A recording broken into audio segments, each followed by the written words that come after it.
Olá, esse é o episódio número 3 da Bíblia Freestyle e eu quero falar essa semana sobre autoridade espiritual. Afinal, o que vem a ser essa autoridade? Será que homens estão fazendo certo ao bater no peito e exigir respeito por parte daqueles que lideram dentro da igreja?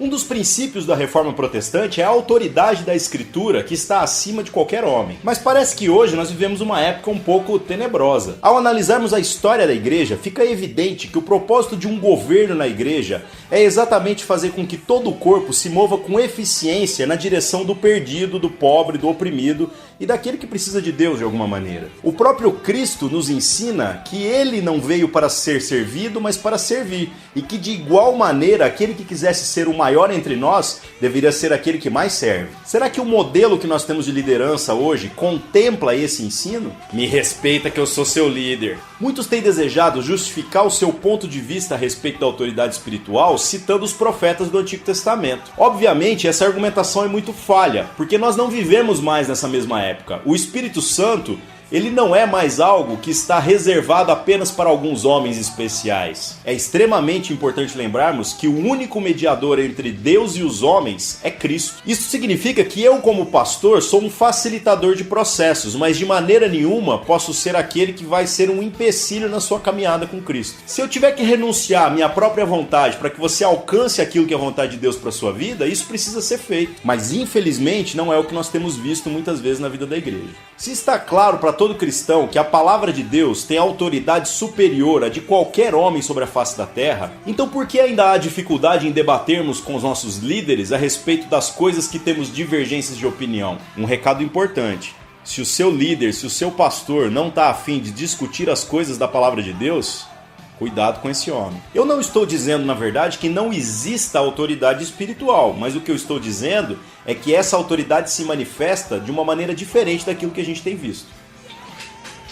Um princípio que eu acredito que é imprescindível na vida do cristão é ele entender que a autoridade é delegada. Isso significa que eu posso ter autoridade sobre a sua vida na medida em que você me dá esta autoridade. Quando nós entendemos que todos então fomos chamados para servir uns aos outros, a autoridade se dá de maneira natural. Ninguém precisa dizer para você aquilo que você deveria estar fazendo, mas você compreende qual é a sua parcela de responsabilidade e se coloca no seu lugar. O desafio é sermos uma comunidade onde todos se submetem a todos. Ou seja, o sacerdócio universal é de fato exercido. Ah, mas peraí, para que serve o pastor então? O pastor, o presbítero ou qualquer outra liderança que você quiser citar, ele é simplesmente um facilitador de processo. Quando você lê o livro de Atos, você percebe que os próprios apóstolos levantaram alguns homens, que são os diáconos, para cuidarem do serviço, para que pudessem se dedicar única e exclusivamente ao ensino. No entanto, hoje a coisa está bem bagunçada. Tem gente que quer ensinar, governar e ao mesmo tempo ter controle sobre a sua vida.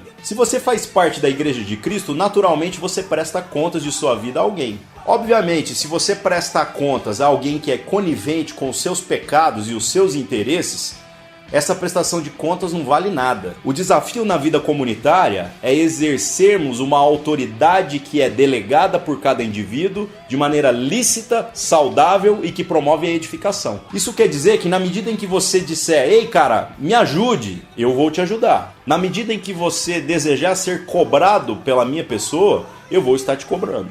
Ah, e até onde vai essa brincadeira? Bom, essa brincadeira vai enquanto você tiver a fim de andar junto. Se alguma pessoa tem se colocado no lugar de Cristo, tentando exercer controle sobre a sua vida dentro da igreja, cuidado, se afaste dessa pessoa. Se alguém tentar te pressionar com aquela conversa de que você está sendo rebelde, desconfie. A primeira desconfiança que você tem que ter é das suas próprias convicções. Afinal, você está militando a luta de quem? Muita gente que se diz, eu sou o reformador da igreja, ou eu sou o defensor das coisas corretas, na maior parte das vezes está apenas militando em causa própria. Por isso é importante não andarmos sozinhos. Até quando falamos em fazer uma revolução, nós precisamos andar junto com outras pessoas.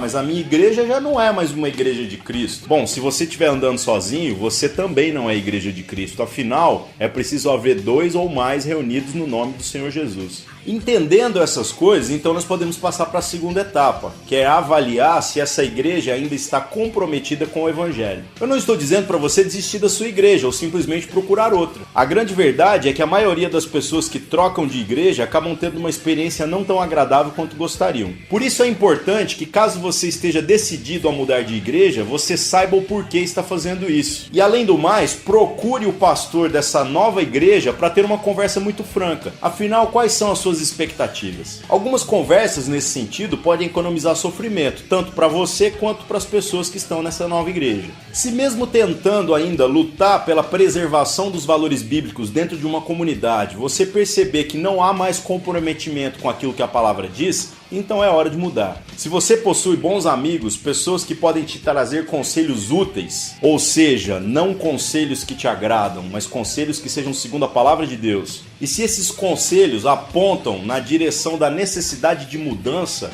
que você também então entenda que é hora de mudar de comunidade. Ah, mas igreja é tudo igual. Não é não. É importante entender que ao mudar de comunidade é normal que a gente repita alguns erros que nós vivemos na nossa experiência religiosa anterior. Ou seja, se você foi sufocado por uma autoridade dentro de um determinado modelo de igreja, naturalmente você ou vai se submeter novamente ao mesmo processo, ou então vai querer se afastar totalmente daquilo que vem a ser um modelo de submissão bíblico. Nos dois casos, você está se afastando daquilo que é o propósito de Deus para a sua vida. Quando nós nos submetemos a uma autoridade espiritual que está ocupando o lugar que deveria ser de Cristo, nós estamos, na verdade, terceirizando a responsabilidade que Cristo delega na nossa própria vida. Afinal, a primeira pessoa a prestar contas de sua própria vida é você mesmo. Por outro lado, quando você foge desse conceito da submissão voluntária e quer ser independente de qualquer outra pessoa, você está, na verdade, tentando se colocar no lugar de Cristo.